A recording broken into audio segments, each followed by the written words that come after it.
jornada y muchas gracias en primer lugar a la asociación por invitarme a contar algunas cosas. Voy a contarles telegráficamente lo que me interesa que ustedes capten desde la posición del juez, ¿no?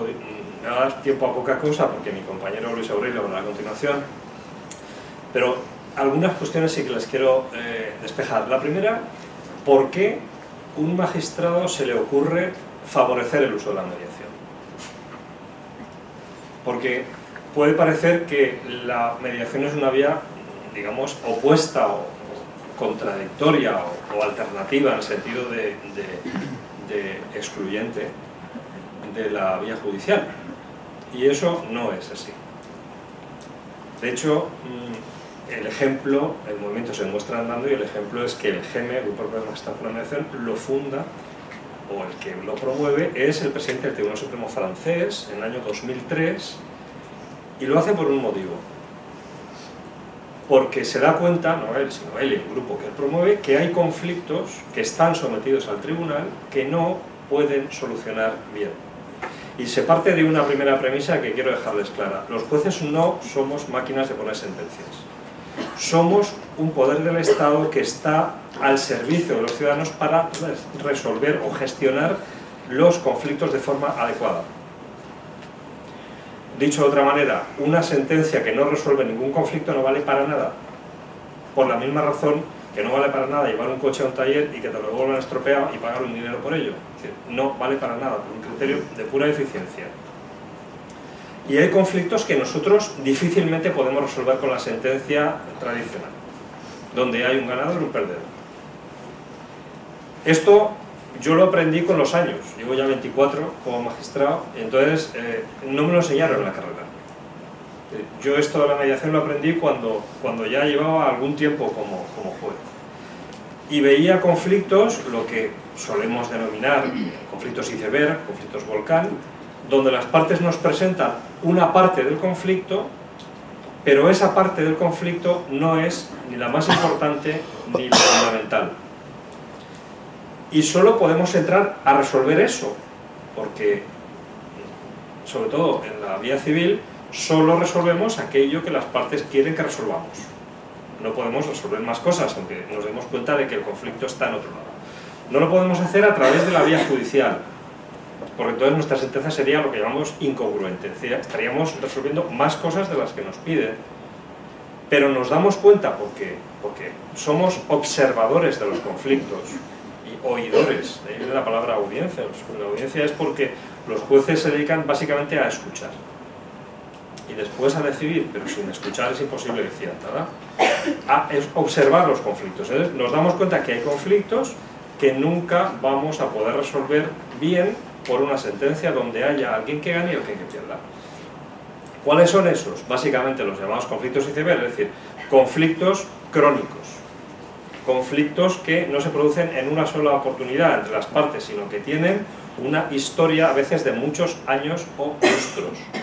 Por ejemplo, los conflictos familiares, por ejemplo, los conflictos vecinales, por ejemplo, los conflictos laborales, por ejemplo, los conflictos en el ámbito de la empresa familiar, y podría seguir enumerando muchos de ellos, ¿no? Entonces, si intentamos gestionar ese conflicto, me ha gustado la expresión que comenta el diputado de la gestión de los conflictos, porque efectivamente la mediación no sirve solo para resolver los conflictos, también sirve para gestionarlos. La diferencia es que resolver el conflicto es ponerle fin, es decir, hacer que el resultado final haga que el conflicto desaparezca como si nunca hubiera ocurrido, mientras que la gestión lo que hace es mantener el conflicto en unos límites razonables para evitar que avance o progrese o se tiña de rojo. Muchos conflictos que están de color verde o azul, la jurisdicción, la Nacional de Justicia de Valencia nos clasifican por jurisdicciones azul, amarilla y roja. La azul es la civil, la amarilla es la social y la roja es la penal. Bueno, pues conflictos de color azul, conflictos civiles, se tiñen de rojo y a veces lo vemos que se van a teñir de rojo nosotros. Y lo tenemos bastante complicado para actuar, porque no hay, y eso sí que es una medida que, puesto que tenemos a los diputados en la mesa, les pongo sobre la mesa para que lo piensen. Yo muchas veces me quedo con la con la sensación de impotencia de poder, de tener la posibilidad de realizar alguna actuación, de comunicar una situación que preveo que se va a teñir de rojo y no tengo ningún cauce legal que me lo permita. Es decir, yo no puedo contarle a, no sé, a la policía o a quien sea algo que estoy viendo, un conflicto, por ejemplo, de división de herencia. Es muy usual. Un conflicto de división de herencia, y sobre todo porque estamos viendo la cara a través de lo que ustedes ya han hecho el curso de mediación, saben la importancia del lenguaje no verbal. El lenguaje no verbal es lo más importante, más que el lenguaje verbal. Por lo tanto, si observamos una situación donde cuando entran en la sala de vistas ni se miran, uno se pone en un lado, se pone en el otro, o si se miran, mejor que no se hubieran mirado, tenemos ese conflicto que derivarlo, o lo derivamos a mediación e intentamos gestionarlo, si podemos que se resuelva a través de mediación, o sabemos que ese conflicto, independientemente de cuál sea nuestra decisión, si es una decisión donde hay ganadores y perdedores, va a continuar incrementando el iceberg, que es ese gran bloque de hielo que está bajo de las aguas y que no se presenta al tribunal, pero que está ahí. En ese tipo de conflictos, pues tenemos que derivar a mediación. Es lo que hacemos. La ley nos ayuda mucho a hacerlo. De hecho, es muy importante que tenemos un soporte legal que nos habilite a hacer esto. No obstante, incluso antes de la ley ya algunos derivábamos a mediación. No podemos hacer lo que la ley nos prohíbe hacer, pero podemos hacer lo que la ley no nos prohíbe también, es decir, porque aplicamos el ordenamiento jurídico. Entonces, la ley nos permitía, a través de el antiguo artículo, como se citaba antes, 691 de comparecencia de menor cuantía, que cuando se puso en marcha la nueva ley de enjuiciamiento civil del año 2000, pues es la audiencia previa, con el 414, es decir, el juez comprobará la existencia del conflicto, instará a las partes. ¿Cuáles son las medidas que habría que hacer para favorecer la mediación? Yo comparto las que se han dicho aquí. Tengo alguna pequeña sugerencia que hacer al respecto, pero comparto las que se han hecho aquí. Yo creo que hay que tomar medidas de carácter legislativo, que eso es fenomenal, es muy importante, porque nos da un soporte, una seguridad jurídica necesaria, pero más importante que las medidas legislativas es crear la cultura de la mediación, crear la motivación por la mediación y la formación que deben tener colectivos estratégicos que tienen que impulsar esto, porque sin eso difícilmente la ley saldrá adelante. Siempre digo que los actores del mundo jurídico, que no solamente somos los jueces naturalmente, aunque también son los fiscales, los secretarios judiciales, los funcionarios, los abogados, procuradores, etcétera, pues hacemos que el derecho vigente sea derecho viviente. Porque una ley que no aplicamos bien o no aplicamos con entusiasmo no sirve de mucho.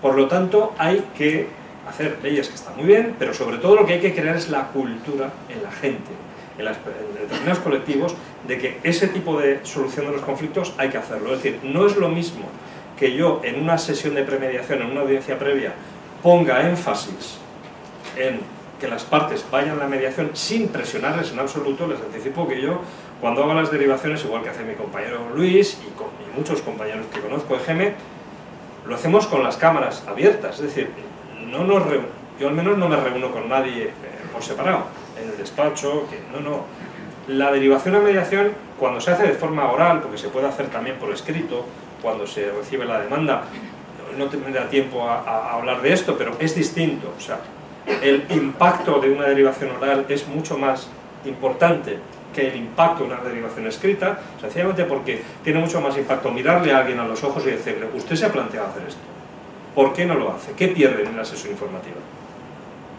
Es que se me va a retrasar el proceso. Muy bien, se lo señalo para la semana que viene. Es que, bueno, a medida que alguien va poniendo dificultades, lo que hay que hacer es allanarles el camino. Yo he estado por mandato del Consejo en Latinoamérica, haciendo formación en mediación a jueces de allí, y allí a los mediadores les llaman facilitadores, porque lo que tenemos que hacer es facilitarle a las partes que vayan a la mediación, porque no tienen todavía la cultura. No podemos ponerles trabas, tenemos que hacérselo fácil.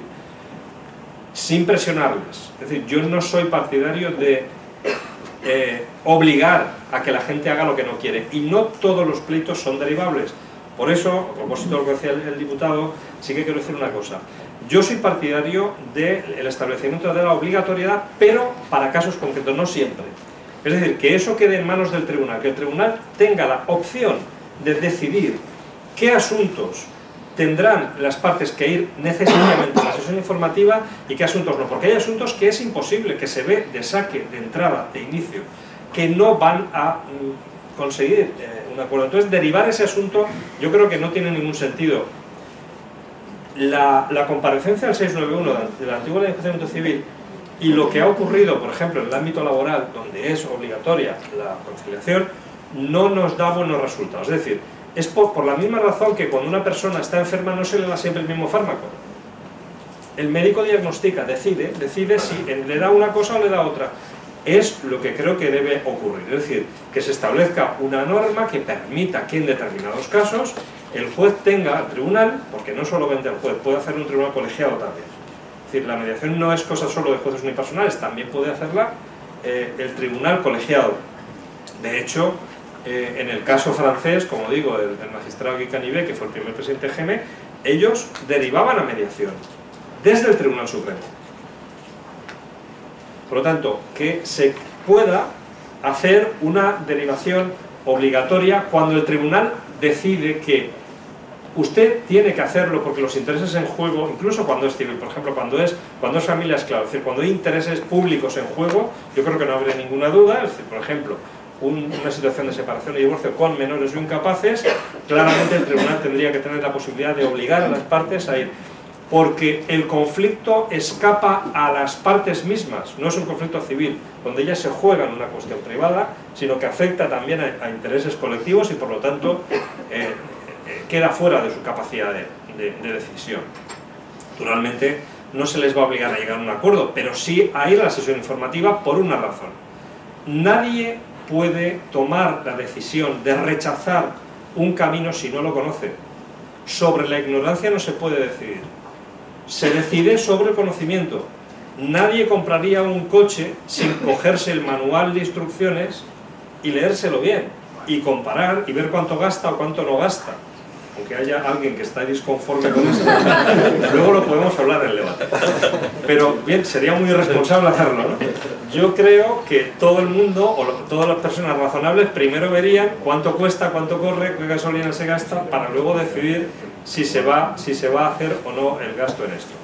Por lo tanto, mi recomendación en este sentido es, y con esto termino, dos cuestiones. La primera, incentivar digamos, la cultura de la mediación. ¿Y cómo se hace esto? Pues aprovechando personas que están o estamos muy implicadas en esto desde hace mucho tiempo y que estamos encantadas de hacer de locomotoras en esto. Pero implicar a muchos colectivos no es una cosa de los jueces, es una cosa de muchos colectivos que están aquí, incluso de los colectivos que aparentemente pueden resultar, digamos, un poco ajenos a esto, como pueden ser instituciones de carácter más técnico. Yo defiendo, y lo he dicho por escrito desde hace mucho tiempo, la incorporación a esto de aparejadores, como hay aquí, de ingenieros. ¿Por qué? Porque se puede utilizar perfectamente la mediación en procesos, por ejemplo, en procesos de vicios de construcción civiles. Podemos utilizar la mediación muy bien a través de un perito judicial que sea mediador. Eso ahorra costes, pero muchos, y además optimiza la solución del conflicto y lo acorta. El conflicto acaba antes, mejor y es más barato su solución. Bien, por lo tanto eso es importante, es decir, aprovechar aquellos colectivos que estamos en eso y sumar más gente. No sobra nadie en la mediación, no hay que pensar que hay que coger, digamos, parcelas de nada, es decir, estamos en la fase de construir más que en la fase de competir. Ya llegará la competición. Ahora no. Ahora estamos en la fase de construir. Y luego se compite. Y luego sí que habría que introducir algunas reformas legislativas, como por ejemplo esta que sugiero, que podrían permitir que hubiera más derivaciones a mediación. Yo les agradezco mucho su paciencia y para lo que me quieran tener después, está bien.